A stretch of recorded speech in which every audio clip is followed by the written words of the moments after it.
ẹ kú dídí àsìkò yìí ní gbogbo ibi tẹ́ bá ti láǹfààní láti máa gbọ́ mi tó bá fẹ́ dàbí everybody ó gbọ́dọ̀ máa ronú bí everybody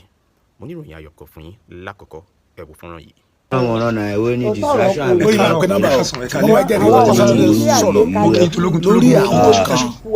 ṣẹ́sí gbajúmọ̀ àmọ̀tẹ́kùn wa àmọ̀tẹ́kùn bẹ́ẹ̀ nígbà fojú dẹkùn.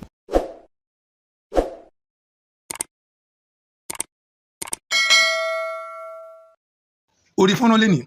kò jù lórí ọ̀rọ̀ arákùnrin wa Sunday Ehoro Fẹnugba Nation Fẹnugu Gate. A fẹ́ máa la yín ọmọ Yorùbá, a fẹ́ máa la yín lóye, a fẹ́ máa ṣí yín lójú sí ọ̀rọ̀ ẹ̀tàn tí Sunday Igboho tó ń gbé kiri. Ṣé tá bá fẹ́ ká jẹ́ ọ̀ṣàkálá nílẹ̀ Yorùbá ẹja jẹ́ ọ̀ṣàkálá, tá bá fẹ́ jẹ́ òṣòkòlò ẹja jẹ́ òṣòkòlò. Bọ̀ ká máa ṣe bí ọ̀gà bí chameleon kò yẹ wá. Láàárín ọ̀sẹ̀ bíi 2 sí 3 ń sìn, Sunday Igboho ti fún wa ní àwọn irọ́ ńláńlá kan tí ò yẹ nítorí nǹkan tó fẹ́ jẹ ó dẹ̀ fẹ́ balẹ̀ Yorùbá jẹ́ lórí ọ̀rọ̀ insecurity. Kí ló dé? lẹ́nu ìjẹta sánà àwọn gbogbo àwọn irọ́ kàbìtìkàbìtì àti àwọn nǹkan tí ó yẹ kí ẹni tó pèrè ẹ̀ pé ọ̀kan gbòógì ní nílẹ̀ Yorùbá kó máa tàn àwọn èèyàn nítorí nǹkan tó fẹ́ jẹ́ eléyìí ò bójúmu. Àníyé máa sọ nítorí pé tá a bá filẹ̀ ká dákẹ́ pé kí o tọ́ irọ́ kó máa sọ lẹ́nìí kó máa sọ lọ́la kó máa sọ lọ́jọ́ mẹ́ta lẹ́nìí àti tí wọ́n ti ń sọ̀bọ̀ látẹ̀yìn irọ́ yẹn máa padà dòótọ́ tí ò bá sí àwọn èèyàn tó máa dìbọn kẹ̀ àwọn gbogbo ò lè sùn ká kọrí síbi kan náà. Ó dà kí ló wá dé ìwọ nìkan ló fẹ́ kó máa gba glory ó fẹ́ máa gba glory bí tó bá ti ṣiṣẹ́ wàá sọ wàá sáré bọ́ síta pé o ti ṣiṣẹ́ báyìí o ti ṣe nǹkan báyìí wàá máa gbé kámẹ́rà káàkiri. Ṣé wọn nìkan lọ́lọ́run dáyé fún ni? Ṣé wọn nìkan lálágbára ni? Sunday Igboho ṣàgbéjẹmọ́wọ́ yétò ọmọ Yorùbá yétò ìran Yorùbá ìbọn ìran aládé ni wá ká má dé ìnà pẹ̀lú. Láti bí ìgbà díẹ̀ ni ọ̀rọ̀ ìgbésùnmọ̀mí ló ti ṣẹlẹ̀ ní agbègbè Ìgbòho ní Ọ̀yọ́ state. Èyí tó wá ṣe ní láàánú lẹ́nujọ́ mẹ́ta ní àná sísìn ó ní wípé ó lọ sí ìlú ẹ̀ ó ló ń gbé kámẹ́rà ó ń lérí fún àwọn èèyàn ó ń sọ̀rọ̀ ṣàkàṣàkà wájú ọlọ́pàá DPO tó wà ń bẹ̀ ó pẹ́ àwọn Fúlàní tó wà ń bẹ̀ jọ pé tí wọ́n bá tó bá pẹ́ àsìkò gbà kan ni wàá máa ti kó bọ́n wàá ti pa gbogbo àwọn èèyàn pẹ̀lú kámẹ́rà. Àwọn èèyàn tó wẹ́kọ̀mù ẹ̀ ńgbà tó ń bọ̀ nínú ìlú ẹ̀ àwọn ọlọ́kadà tó ṣátà tó wẹ́kọ̀mù ẹ̀ wọlé nígbà tí ọ̀rọ̀ kó fún wọn ní ultimatum 2 hours ipò ẹ̀kọ́ wọn release àwọn tí wọ́n kó àwọn fídíò yẹn ló wá ń lò kí wọ́n sọ pé propaganda Ìgbòho ti lọ gba àwọn èèyàn lẹ̀ ṣòrojú ayé ẹ̀ lóde. Nǹkan tó Sunday Ìgbòho yé fi gòǹgò fà á. A dẹ̀ ti sọ fáwọn èèyàn ipe news tẹ bá tẹ máa jẹ́ kẹ́ ẹ máa ní sùúrù kẹ́ ẹ máa gbọ́ authentic news lórí àwọn mainstream media wa kò ń ṣe àwọn rumor táwọn bloggers Ìgbòho ń gbé jáde. Lẹ́nu àná sísìn commissioner of police ní Ọ̀yọ́ state ó sọ pé wọ́n sọ pé wọ́n dìbọn kọ̀rọ̀ tó sọ pé òun mọ̀ ń pa ọ̀rọ̀ rescue operation tó ṣẹlẹ̀ ń bẹ̀ yẹn. Chairman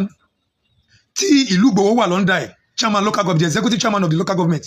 maybe ó dàgbé chairman orí lókè or something like that òun náà ti kọ́ máa ṣe láti dìbọn kẹ̀. Kí ló dé tó fi jẹ́ pé ọ̀rọ̀ irọ́ yìí náà ló fẹ́ máa fi trend. Sori tó bá ṣoògùn òkìkí tó bá ń jẹ́ fún ẹ má tún pé àwọn ọmọ ìyá ẹ má pè wọ́n lọ́lẹ̀ má mú wọn má pè wọ́n lọ́bọ̀. Ó dà òun sọ fún wa pé àgọ̀ pé gbogbo ọmọ Yorùbá gbọ́ pé àwọn àǹtí sẹ pé damage control ló ń ṣe. Bẹ́ẹ̀ náà ló yẹ sọ ní ti ọ̀rọ̀ tó ṣẹlẹ̀ ń bàdàn ní ti àwọn ti Adélabú bẹ́ẹ̀ náà ló sáré jáde síta pé ìwọ ló lọ mú àwọn ìwọ ló lọ rescue whereas àwọn police department wa Nigerian police force ló lọ ṣe operation yẹn successfully until táwọn ìjọba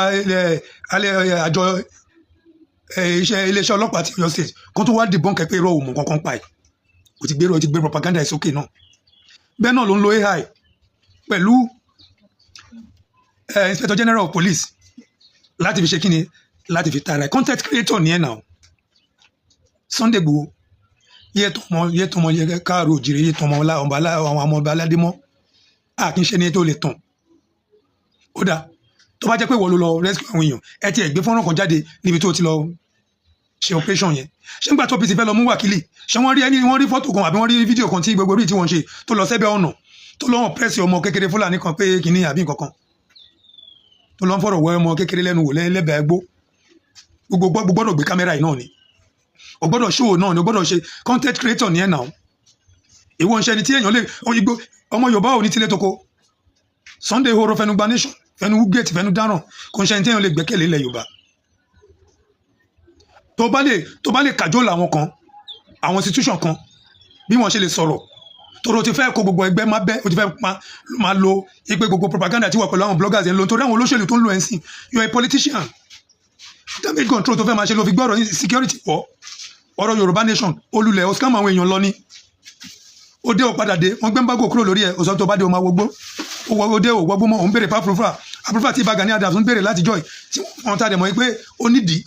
ìwọ́dé náà ń béèrè lọ́wọ́ federal government ó ń béèrè lọ́wọ́ state government ó wọ̀n fún ẹ òsàn káwọn èèyàn máa bú Gani Adams sórí bógo ti ń jẹ́ tọ́lọ́hún tó bá sọ wípé omi àlàáfíà lè Yorùbá nítorí nǹkan tó fẹ́ jẹ nítorí nǹkan tó fẹ́ jẹ ló fẹ́ máa fi da àlàáfíà omi ilẹ̀ Yorùbá rú ìwọ náà ní nísìnyí Sunday Igboho OPC lèmi lẹ́gbàá Ìbà Gani Adams ọmọ alágbára kì í ṣojo kò ń ṣe irú ẹ Sunday Igboho ló máa pa òmùkọ àkókò tí OPC lẹ́nu ìwọ báwo àbí Ààrẹ Ọ̀nà Kakanfò àbí àwọn tí orí wọn pé ilẹ̀ Yorùbá àwọn tí ó kì í lo emotion àṣọ àwọn gullible Yorùbás home and abroad àṣọ àwọn yẹn àwọn tó ń think logically àṣọ àwọn yẹn but àwọn dẹdẹ wúrẹ tó pé nǹkan tó bá ti gbé síta ó ti wọ́n ti gbà á nìyẹn àwọn là ń bá wí ẹ̀yà ara yín brain Sunday Igboho has nothing to offer the Yorùbá race yàtọ̀ sí àpò tiẹ̀ yàtọ̀ sí àwọn tó súnmọ́ àwọn tó jọ ń jẹ́ ń dìmọ̀ dàrú tó bá fẹ́ ṣòṣe àti gbà pé olóṣèlú ló bá wọlé nígbà tí backlash pọ̀ òun lòdì sí ọ̀rọ̀ security a mọ̀ pé gbogbo ẹ̀ náà olùlẹ̀ oríṣiríṣi owó orí òṣèlú náà gbogbo ẹ̀ náà fẹ́ fi ṣiṣẹ́ fún APC a mọ̀ pé APC ló ń ṣiṣẹ́ fún kọ́ máa ṣòṣèlú ẹ̀ má lo propaganda má wọ àwọn kan lẹ̀ má fẹ́ tẹ àwọn kan pé kò lè ga gbogbo àwọn ẹgbẹ́ tó ń fún ẹ̀ support ṣe gbogbo wọn ló ti tẹ̀rì àwọn vigilante àwọn Àgbẹ̀kọ̀yà ó tẹ̀ ti ba Àgbẹ̀kọ̀yà jẹ́ gbogbo ẹ̀ pọ̀ lóríṣiríṣi bẹ́ẹ̀ àwọn oníyé sọ kò dẹ̀ sí nǹkan kan tó lè ṣe wọ́n bá bí aláya ìdá jáde ìpín báyìí ló ṣe jẹ́. bóyá máa pe nọ́mbà o ṣùgbọ́n mo jẹ́ kí kọ́kọ́ sáré sọ̀rọ̀ lórí àwọn kan àní lójoojúmọ́ lọ́lọ́run ọba mi ń mójú àwọn ọmọ àlè síta lójoojúmọ́ làwọn ọmọ àlè ń fara hàn lójoojúmọ́ làwọn kan fira wọn lẹ̀ fún àjòjì láti máa lò wọ́n tako ọjọ́ ọ̀la ìran wọn. abẹ́ ẹ̀gbọ́n mi mo ní lójoojúmọ́ every blessed day làwọn kan fira wọn lẹ̀ fún àjòjì fún ọmọ tí ò níná ọmọ tí ò ṣe Yorùbá tí pera ẹ̀ lólórí ogun tó ní it is not possible kó máa kó ló fẹ́ ajáàkì ipò olórí ogun tó bá ní o fẹ́ asmart olórí ogun ẹgbọ́n náà ta ló fi jẹ olórí ogun lẹ̀ Yorùbá Ààrẹ Ọ̀nà Kakanfò àti ń sọ Ààrẹ Ọ̀nà fún Aláàfin ní tí Aláàfin bá jagun lọ ẹni tí ó máa ṣọ́ ọ̀nà fún Aláàfin láyé ìjọ àná tí ó máa ṣọ́ ọ̀nà fún Aláàfin àárín bíi bóun ni kí n ti sọ ẹ̀yin tẹ́ bá mọ̀ ẹ jẹ́ kí n fi Ọjọ́ta sí Òṣòdì bí ilé Ààrẹ Ọ̀nà Kakanfò ṣe máa jìnnà sí Aláàfin ní inú gbó lálá ní Ààrẹ Ọ̀nà Kakanfò dẹ̀ ń gbé in other Yorùbá land ẹ kò lè síbi tẹ́ ti rí ká máa joyè ká máa ní Ààrẹ Ọ̀nà Kakanfò no but ẹ̀rí Baṣọ̀run ẹ̀rí Balógun Ààrẹ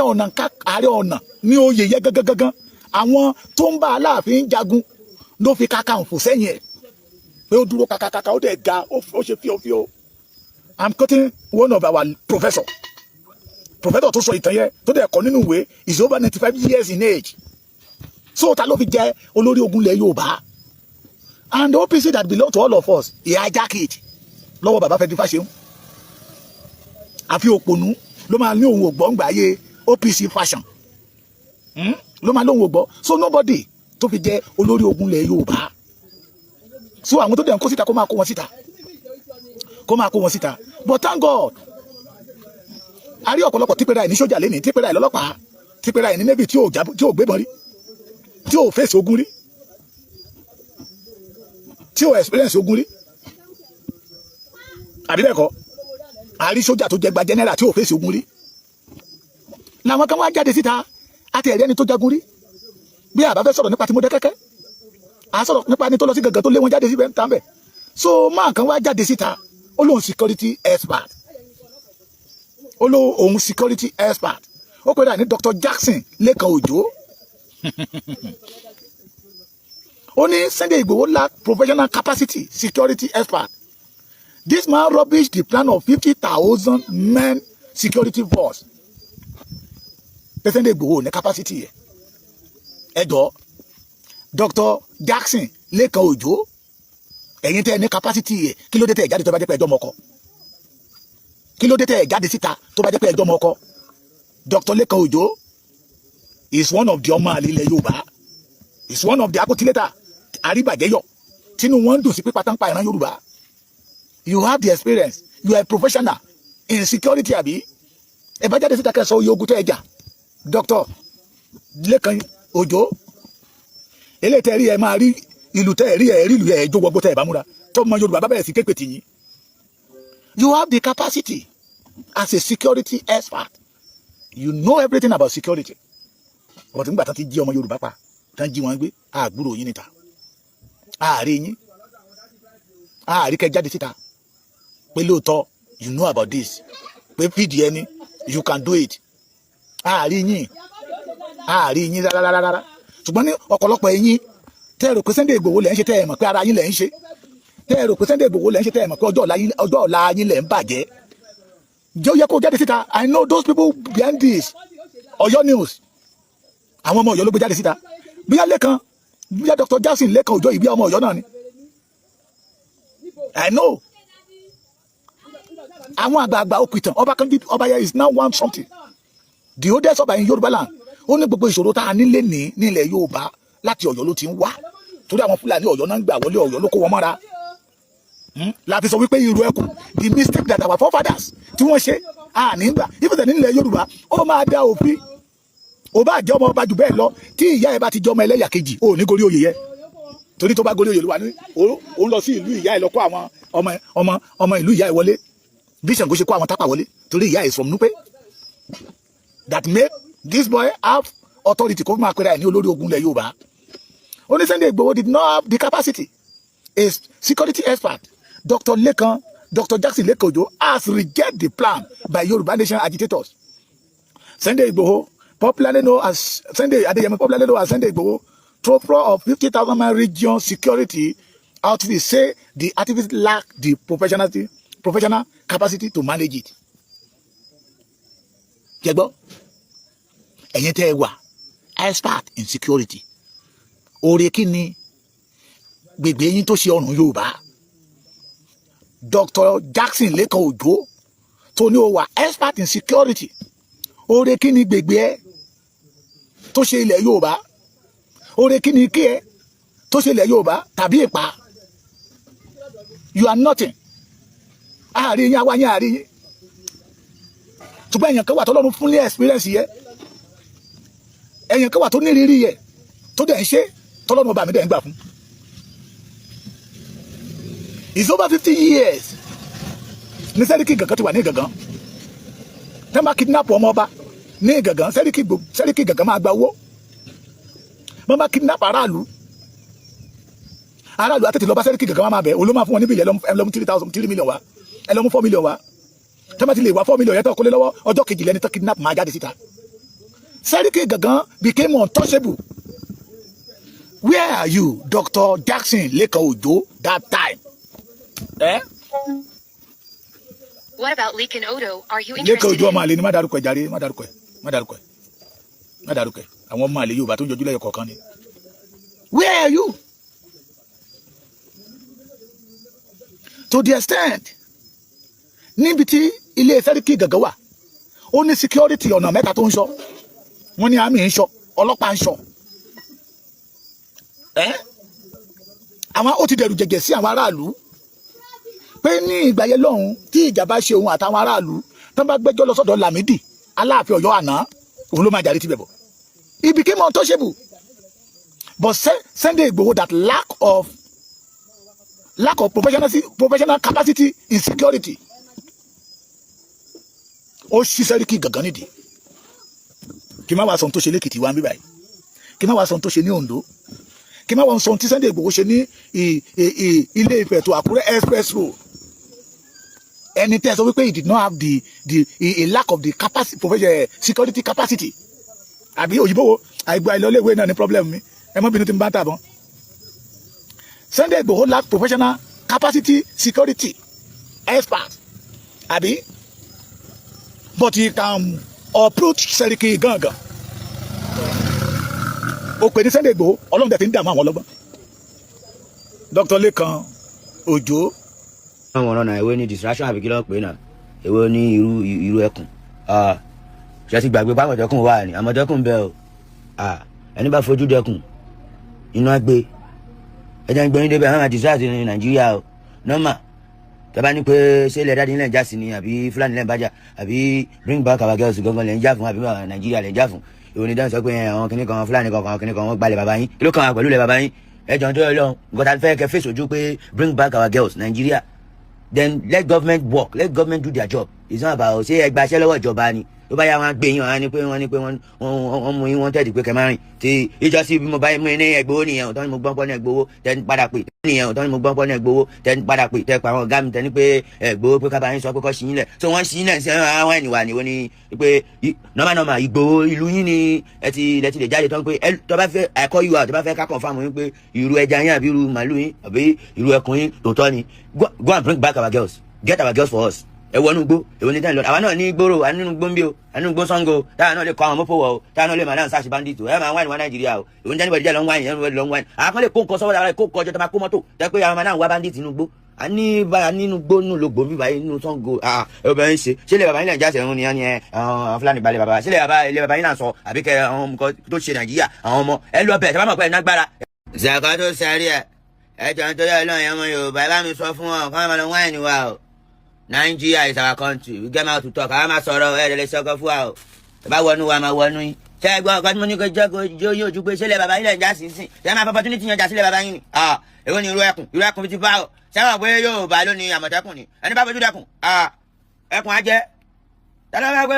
ẹkùn lè pẹ́kùn jẹ́ ní ọ̀bọ̀ ẹkùn tó bá kú kọ́ ẹnu ajá àjẹkùn tó bá kú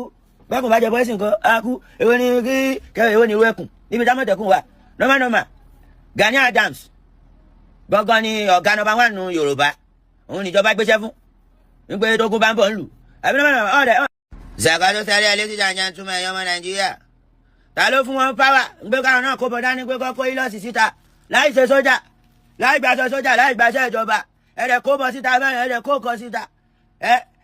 ẹni ìlú ẹkùn ta ló sáyẹn nọ́mbà Àmọ̀tẹ́kùn làmọ́ ńlẹ̀ Yorùbá Odùduwà wà Gani Adams sì ń bẹ o nọ́mbà o under gọ́ọ̀mẹ̀ntì jẹ ní Gani Adams wà nọ́mbà bá ní Ìgbòho mú ìlú ẹkùn jáde Àmọ̀tẹ́kùn làwà mọ́ o àti wà mọ́ bóyá ìjọba ti sáyìn ìlú ẹkùn na so this useless boy o Adodi very dark man o máa ké o máa dà o ń kó lọ protest na that dey do protest na peace protest be that àbí wọ you go people's land nílùú.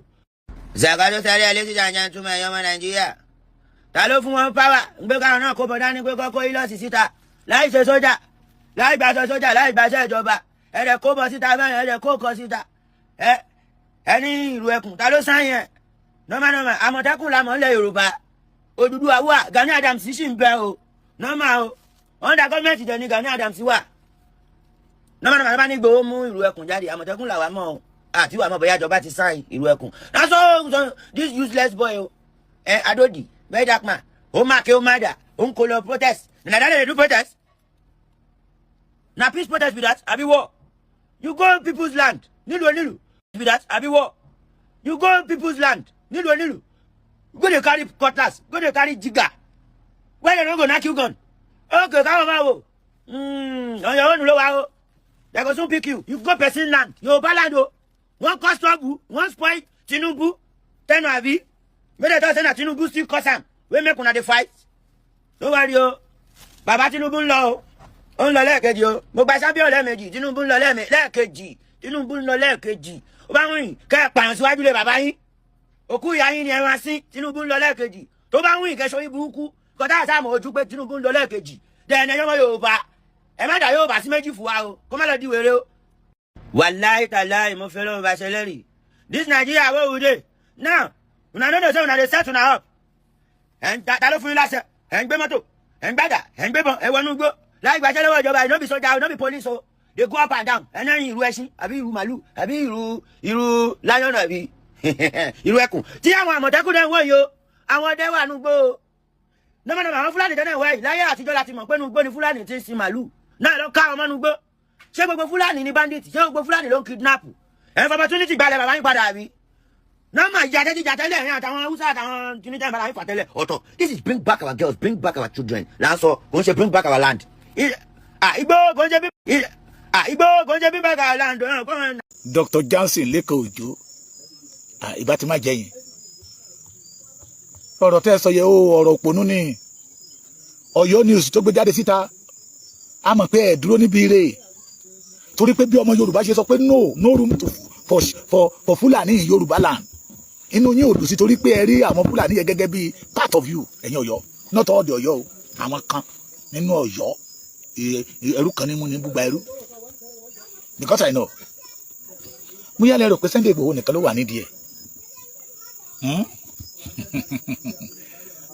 Sunday Igboho jù yín lọ kò kàwé ó kọgbọ́n orí ó kọgbọ́n orí ẹ̀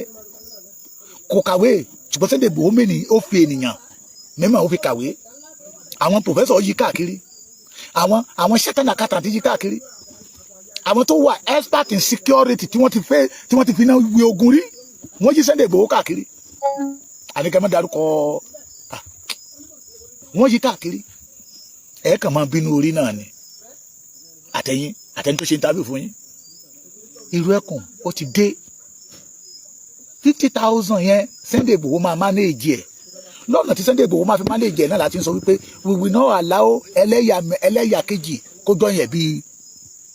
OPC torí a mọ̀ pé ibi tó ti rán yín wá nìyẹn Dr. Jackson Òjó Lékan Òjó Ọlọ́run ò ní jẹ́ kẹjọ wọgbó Ọlọ́run ò ní jẹ́ kẹjọ yàwèrè torí ọ̀pọ̀lọpọ̀ nínú yín nígbà tó dún pààrọ̀ Yorùbá àárẹ̀ yín ok kí ni contribution yín what is your own contribution nínú tó Yorùbá ń fèsì pé lóòótọ́ ọmọ Yorùbá ni yín èmi Dr. Lékan Òjó kò ní dá kí ìran mi kí Fúlàní ó kó wọn mẹ́rù lọ kò ní dá kí ìran mi kí Fúlàní ó jẹ wá máyé ntẹ́mi náà máa ṣe léyìí bàbá pẹ́pẹ́ mi lé ní ohun tó jẹ́ kí ọ̀rọ̀ nígbà tẹ́nìyàn mi bá sọ̀rọ̀ ta ibi tó ti yẹ ká bá ọgbọ́n tá a bá àgọ́ ń bẹ̀ bàbá tó pè mí lé ní is a brigadier general yes if you have opportunity. Oh, a brigadier general. That's. If you have opportunity. Òun fẹ́ bá Sunday Igboho sọ̀rọ̀ pé anytime tí bá lọ sọ́dọ̀ Sunday Igboho kí n pè fún Sunday Igboho pé òun fẹ́ bá sọ ọ̀rọ̀ kan mo ní bàbá ẹran èmi nínú ọ̀rọ̀ láàrin òun àti Sunday Igboho ọ̀rọ̀ àṣírí ni tí iṣẹ́ ìrù ẹkùn máa fi lọ déédéé òun rí i pé ọ̀nà tóun lè gbà contribute nìyẹn that is èrè ojúlówó ọmọ ọkọ Yorùbá. He did not condemn Sunday Igboho that he did not have the capacity of the security. A lack of professional. He did not condemn Sunday Igboho. Ó tún kìlọ̀ òun yẹn pé ọmọ ni. Pé tí ilẹ̀ Yorùbá bá rí bí irú ẹ̀bí mẹ́wàá, àlàtí Fúlàní fi wádà kò ní fi wádà. Dr. Jackson Lékan Òjó ẹni tó rán yín níṣẹ́. Àtẹ̀yìn tẹ́ jíṣẹ́ ìyà. Èmi ò rò pé ẹ máa látùbọ̀tán tó dáa o. Ṣé gbọ́ mi? Tẹ́ bá wà in security expert kò yẹ kẹ́ jáde síta kẹ́ máa condemn you bring your own advice out kì í yẹ kẹ́ máa condemn adẹ̀mọ ẹni tó rán yín ẹni tó pèrè lórí ogun ilẹ̀ Yorùbá adẹ̀ tó sọ fún Ààrẹ Ọ̀nà Kakanfò is not for kóòtù òjíire is for only Ọ̀yọ́ OPC did not belong to him he hijacked OPC go and check the record clearly olùjẹ́kí sọ ń jẹta nígbà tó sọ pé àwọn kó participate nígbà ọ̀rọ̀ agbára Abíọ́lá ọmọ ọdún mélòó ọmọ 21 years níbi tó ti ń fagi ń gbà yẹ lọ́wọ́ àbí what are you saying? ẹ má bínú Sunday Igboho mọ́ tẹ́ bá lẹ́yìn continue bínú Sunday Igboho ìrònú Sunday Igboho ló máa pa yín àwọn kan náà sọ ẹni tí ò kàwé kò lè máa lead wa ọgbọ́n tó wà lórí ẹ̀ gbogbo ìwé tẹ́ kàtẹ́lẹ̀ ní certificate lọ́wọ́ ẹ̀ ni ọgbọ́n tí Sunday Igboho fi ń tó ẹ̀yin ò ní ní ẹ̀ẹ́dẹ̀ lè ní torí ìlara ò ní jẹ́ kẹ́ ẹ gbádùn ẹ̀ẹ́dẹ̀ gbà fórí ẹ̀ gbà fọlọ́run òun lọ́lọ́run fi ń lo Sunday Igboho láti máa dààmú ẹ̀yin ọlọ́gbọ́n tẹ́ ń pè ayín lọ́lọ́gbọ́n ọlọ́run ń lo òpè Sunday Igboho tẹ́ ń pè ní òpè yẹ òpè ní ọlọ́run wá ń lò láti dààmú ẹ̀yin ẹ wo ẹ má jẹ́ kí n sọ̀rọ̀ jù torí tí mi bá ṣe ń sọ̀rọ̀ bẹ́ẹ̀ nínú yọ ọmọ bí mi wọn ó dẹ̀ mọ́ tú bí ejò ni bọ̀tí mo mọ̀ pé ìkọ̀kan ní kọ̀ọ̀kan lọ́lọ́run ó mọ̀ tó àṣírí ẹ̀yin ọmọ àlè tẹ́ ẹ̀ ń ṣílẹ̀kùn fún ọ̀tá fún ìran Yorùbá ní kọ̀ọ̀kan lọ́lọ́run ó mọ̀ fi àṣírí yín wọ̀n ẹ̀yin tí ẹ fẹ́ kí ìran Yorùbá ó ní ìsinmi yes ìkọ̀ọ̀kan lọ́lọ́run ó mọ̀ fi ju yín wọ̀n so Yorùbá ṣé ọba Ọọ̀ni of Ifẹ̀ ló fi jẹ́ olórí ogun ilẹ̀ Yorùbá ni ṣé bàbá wa Aláké Tẹ̀gbá ló fi jẹ́ olórí ogun ilẹ̀ Yorùbá ni ṣé kábíyèsí ọba of Lagos ló fi jẹ́ olórí ogun tilẹ̀ Yorùbá ni àbí bàbá wa Olúbàdàn àbí Ọ̀jájá tó jáde ọlọ́tẹ̀ mọ́lẹ̀ àbí bàbá wa Ọwọ́ Òbòkun àbí Ṣọ̀ún Ògbómọ̀ṣọ́ àbí bàbá wa Olúgbọ́n no ẹ máa jẹ́ kó máa dá wa lóhùn àbí bàbá mi Èwí àbí Ọwọ́ Ajérò àbí Òde Tọ̀tún àbí Òṣèmọ̀wé àbí Ẹ̀dẹ̀jọba Àkúrẹ́ ló fi jẹ́ olórí ogun ilẹ̀ Yorùbá no he hijacked that post Oòduà People Congress did not belong to him he hijacked it so ẹ̀yin tẹ́ ń jẹ lẹ́yìn ẹ túbọ̀ máa wá síta Sunday Igboho lack of the security professional he did not have the capacity but we see the record we see the achievement ẹ̀yin tẹ́ ní professional tẹ́ wà expert F9 lẹ́ mú wọlé every blessed day F9 somebody that did not have the quality somebody that know nothing about security ó dẹ̀ mú achievement jáde fún ilẹ̀ Yorùbá ẹ bá mi pàtẹ́wọ́ fún Sunday Igboho rọgẹ́dìtì ló sọ ọmọ dàjànà kú mọ́ yín lọ́wọ́ ẹ mọ̀ nítorí Sunday Igboho ẹ kàn sáré wọgbó ọ̀pọ̀lọpọ̀ nínú àtòrí Sunday Igboho adẹ̀ ya wèrè ọ̀pọ̀lọpọ̀ nínú adẹ̀ torí Sunday Igboho àtinà bọ̀rọ̀ adẹ̀ jó látàyè dọ̀rùn ẹ̀yin níbi ẹ̀yin ojúlówó ọmọ ọkọ ní Kwara State ẹjọ́ ẹ̀yin kọ̀mándà wa téèyàn kan bá ti pè yín tẹ́ bá ti mọ̀ pé kì í ṣe ọmọ Yorùbá ẹ búlọ̀kù ẹ̀ lọ́wọ́ kan bẹ́ẹ̀ this Ìrù Ẹkùn is belong to the pure Yorùbá tí ò ní àbùlánú mo ti sọ mama mi is from Yorùbá baba mi is from Igbo you are not qualified to become a member of Ìrù Ẹkùn baba mi is from Kaduna ìyá mi is from Ògbómọ̀ṣọ́ you are not qualified to become a member of Ìrù Ẹkùn you are not qualified Ìrù Ẹkùn belong to only Yorùbá indigene authentic Yorùbá baba ìbá àjọmọ Èkó kíyà ìjọmọ Èkìtì you are qualified omi ẹ̀kọ́ náà ṣe ni ẹ̀yin ti Kwara ẹ má bínú fóònù yẹ ojú ẹ ti fọ́ mo lè máa kàdára máa pè díẹ̀ ní 080 65 52 45 23 ti Kwara nìyẹn lẹ́ẹ̀kan sí 080 65 52 45 23 ẹ ṣe ìbàwẹ̀ ìyá mi Táíwò Kíkẹ́ lọ́mọ Fásánmi ìyáàyùn lẹ́nu rẹ̀ yé mi Ganiyu Suraju Alabi adarafo yín ojú òní tìyín àgbàdá kì í fòkòtò ìrí ayé yìí ò ní fòyín rú mo ti wà ní Ọ̀yọ́ ẹ̀yin ojúlówó ọmọ Ọ̀yọ́ àwa ò fẹ́ ọmọ Ọ̀yọ́ pé màmá mi is from Ògbómọ̀ṣọ́ màmá mi is from Ògbómọ̀ṣọ́ bàbá mi is from Kaduna or Sokoto you are not qualified Ìrù Ẹkùn remain for the Yorùbá race ohun tó ṣẹlẹ̀ nínú OPC tí ọmọ àtọ̀hún wá fi ajákẹ̀ mọ́ àwọn bàbá wa lọ́wọ́ tí ọmọ tápà tó ń pera ẹ̀ lórí ogun ilẹ̀ Yorùbá àní gbà kó ṣẹlẹ̀ so Sunday Igboho gan fàyè ńlẹ̀ fún I trust my ọ̀gá the killer kókò ó wà lára àwọn tó fi ń lé wa kiri tó bá ti gbórúkọ killer rẹ̀ wọ́n mọ̀ pé ìṣòro Gani ni Ọ̀yọ́ number is 081 68 24 25 23 081 68 24 25 23 second number is 080 84 54 90 65 lẹ́ẹ̀kan sí 080 84 54 90 65 ẹ má bínú ojú fóònù yẹn ó làmọ́lẹ̀ ló bá fọ́ ẹ má bínú but màá try mi ní ṣe mistake ọ̀tá ò ní yọ̀ wá Kogi mo ti wà ní Kogi ẹ̀yin tèmi ní Okun ẹ̀yin ìyá mi ní Okun màá pè ìyá mi kan ní Okun lálẹ́ yìí àwọn náà gbẹ́dọ̀ dá sí ọ̀rọ̀ yìí wọ́n gbẹ́dọ̀ bá mi dá sí ọ̀rọ̀ yìí yes sticker ń bọ̀ lọ́dọ̀ yín brother mi Bello sticker ń bọ̀ lọ́dọ̀ yín 081 61 10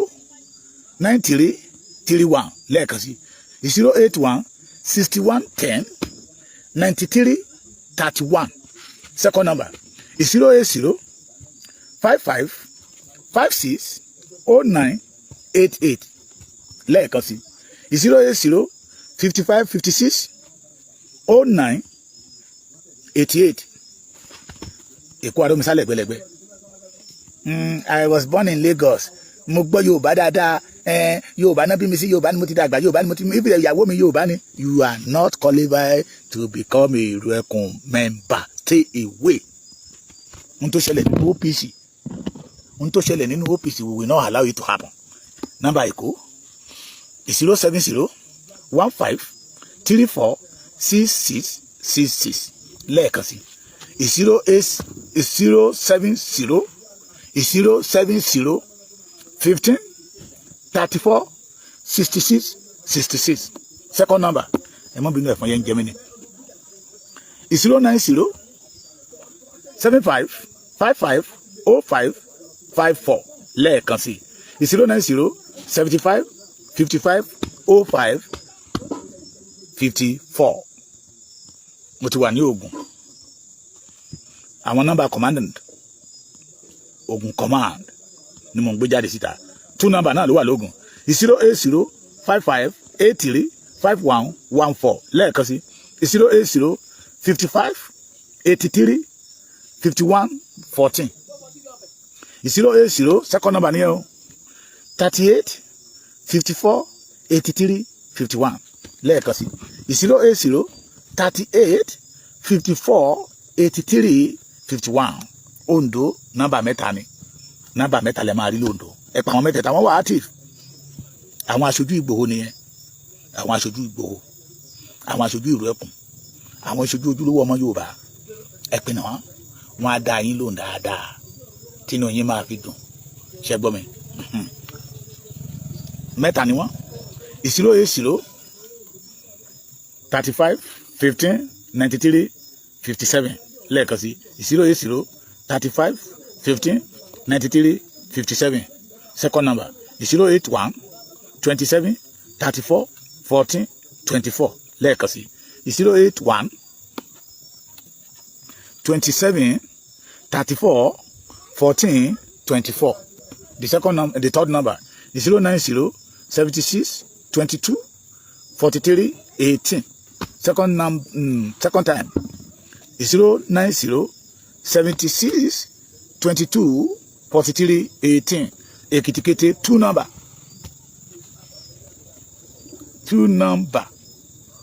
ní Èkìtìkété o 2 number ní o 080 63 01 73 90 lẹ́ẹ̀kan sí 080 63 01 73 90 second number 080 62 14 33 32 mo ti fẹ́ ṣe tán mo ń bọ̀ mo ti fẹ́ ṣe tán the last number Kogi mo ti pè Kogi náà Ọ̀ṣun sorry Ọ̀ṣun ló kàn 070 31 30 40 14 lẹ́ẹ̀kan sí 070 31 30 40 14 second number 070 62 65 09 35 lẹ́ẹ̀kan sí 070 62 65 09 35 ẹ pa àwọn nọ́mbà yẹn fún ojúlówó ọmọ Yorùbá ikú tó pẹ̀lẹ́ dìyẹ àní gbà kó pẹ̀lẹ́ wúrẹ́ ohun tó ṣẹlẹ̀ ní OPC ẹ má làálàá ẹ kò lè ṣẹlẹ̀ nínú Ìrù Ẹkùn. Sunday Igboho have the capacity, a lack of professor and professional. He did not know anything about security. He did not know about anything war, but he give the Yoruba achievement. That is why we are following him. We love him like that. We continue love him. Sunday Igboho mọ nǹkan kan nípa ọ̀rọ̀ ààbò, kò mọ nǹkan kan nípa ẹ̀ṣọ́ aláàbò. 50,000 tẹ́nikẹ́ ló gbé wáyé, ó ju ọgbọ́n orí ẹ̀ lọ, kò lè ṣe é, kò mọ nǹkan kan nípa ẹ̀, ìgbìnì kankan. Àyàbí ò ṣe mọ nǹkan kan nípa ẹ̀yẹsẹ́. Àló mú èsì rere wá. He always perform excellent. Ọlọ́run wá ń fi òpin ẹ̀ tó wá fi ń dá àwọn èèyàn lọ́gbọ́n. That is why we the Yoruba youth will continue love Sunday Igboho. Òun la rí nígbà tí ogun pọ̀ tógun lé. Òun la rí nígbà tí ogun Fúlàní gbé wa wá run tán jẹ àwọn ọmọ wa bí ẹni jẹṣu tí a lè rìn bó ṣe wù wá. It is only Sunday Igboho that we know. Ẹ máa kékú lórí ọ̀rọ̀ Sunday Igboho ni. Ààrẹ Gani Adams òótọ́ ọ̀rọ̀ korò ṣùgbọ́n àwa ò ní gbé àgbékalẹ̀ bíi ti olórí kíkú ọlápọlọ lílọ aláwọn lílọ ọmọ yín ìtànàdé bó ṣe gbé àgbékalẹ̀ tiẹ̀ téèyàn bá fẹ́ sọ̀rọ̀ yẹn máa sọ̀rọ̀ pẹ̀lú làákàyè tẹ́ntẹ́ bá sọ̀rọ̀ máa reason it's not by causing the person kó máa ṣe pé kó máa ṣe láwùláwù o lọ́rọ̀ lẹ́nu gbogbo àwọn ẹlẹ́mọ́lẹ́ o sọ̀rọ̀ tì ìyẹn bẹ́ẹ̀ èkejì nǹkan tí mo fẹ́ fàyọ fún ẹ ni pé Gani Adams the earlier is better for you sir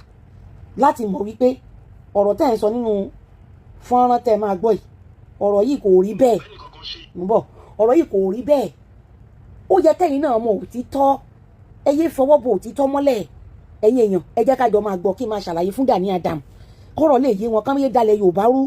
ẹ gbọ́. òun ò ní bẹ́ẹ̀ ni ọmọ ṣe lórí ọ̀rọ̀ security o láti ayé ìwáṣẹ̀ ààrẹ òun dájagun o gbogbo alágbára ilẹ̀ Yorùbá lórígun mẹ́rẹ̀ẹ̀rin ilẹ̀ Yorùbá ni ààrẹ máa ń pọ̀ ìwọ lọ ti bíbà náà ìwọ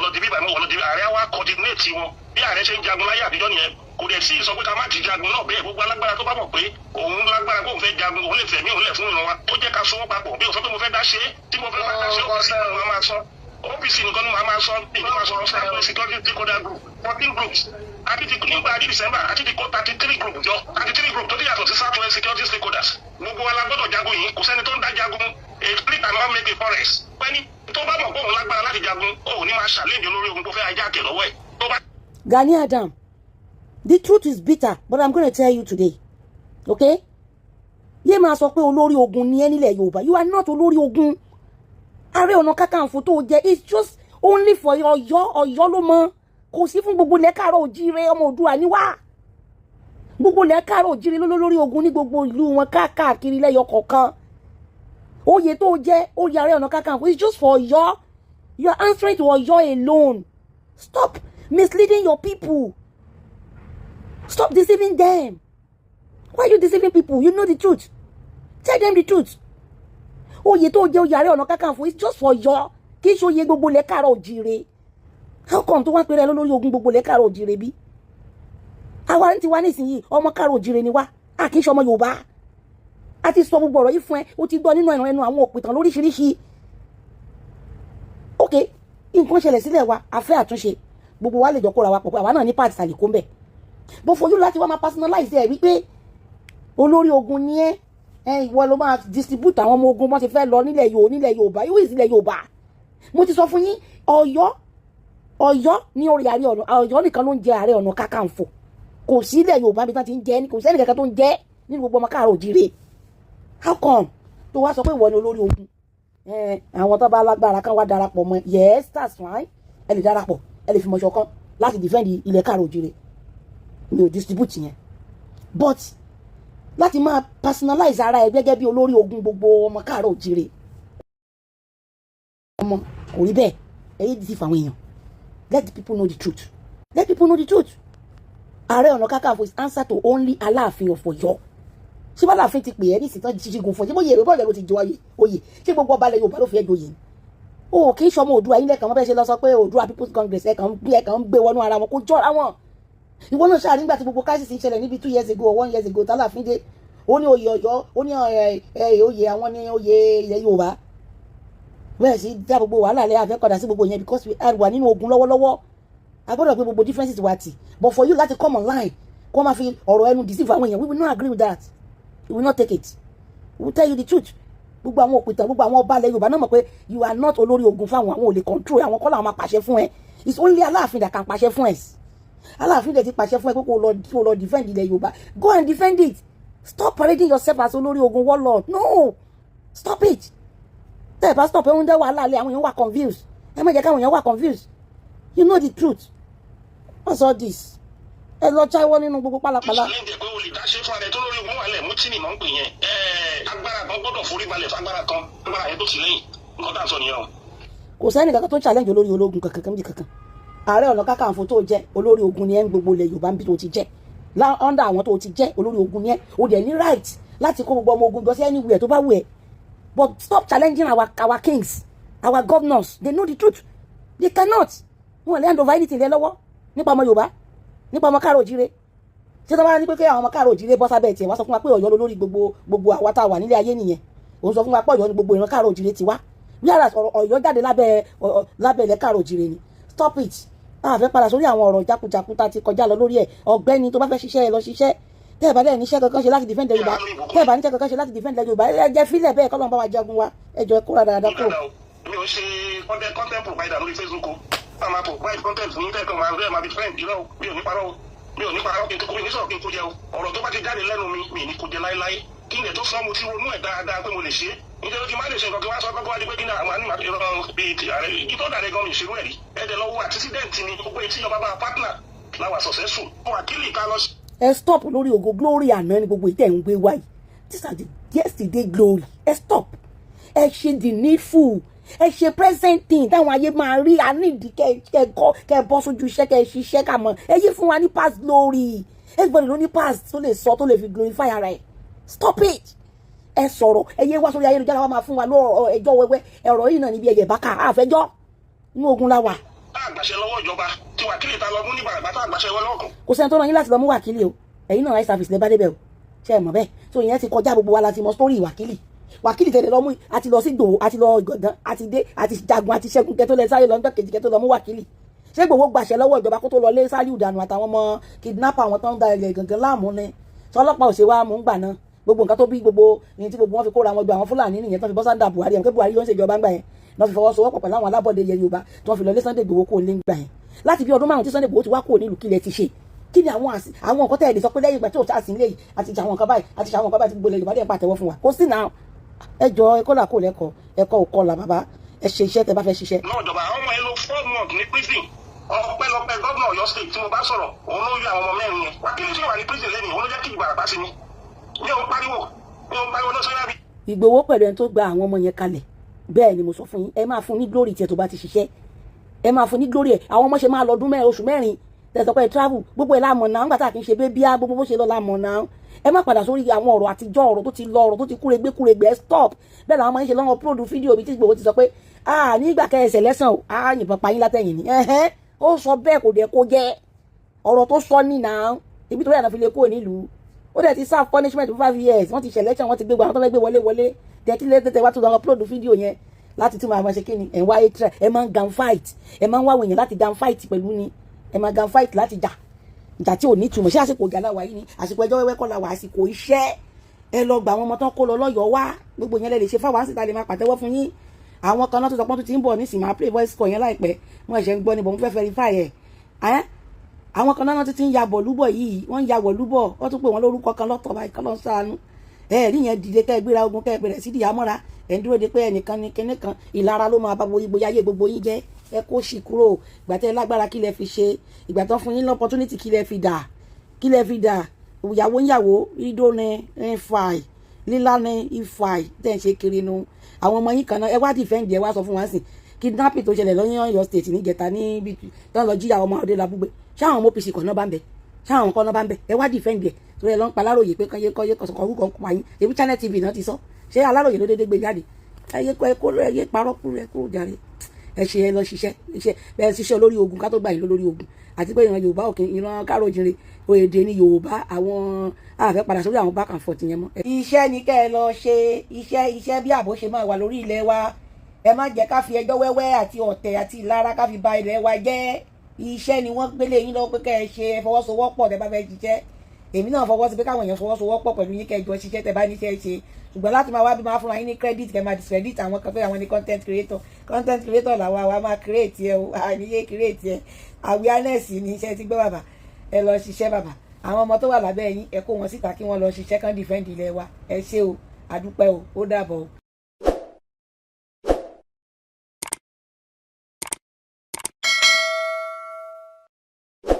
ọ̀tẹ̀ ló ń jẹ́ ló ń pè ọ́ kò sẹ́ni tí ò lórúkọ tiẹ̀ àti wípé ọmọ kì í gọ̀ títí sẹ́ẹ̀ kó gbàgbé orúkọ ara rẹ̀ ààfin tèmi ò nílò ìdánimọ̀ lọ́jà tó bá dọ́jà báyìí wọ́n á mọ̀ pé ó dọ́jà ni èmi tí ń tòótọ́ Samuel Owóyẹmí fẹ́lẹ́fẹ́lẹ́ láyé lórúkọ mi fẹ́lẹ́ ní gbogbo èèyàn mọ̀ mí sí èmi náà kọ́ Ọlọ́run ọba òkè ló fún mi ṣe ní gbogbo ìgbà.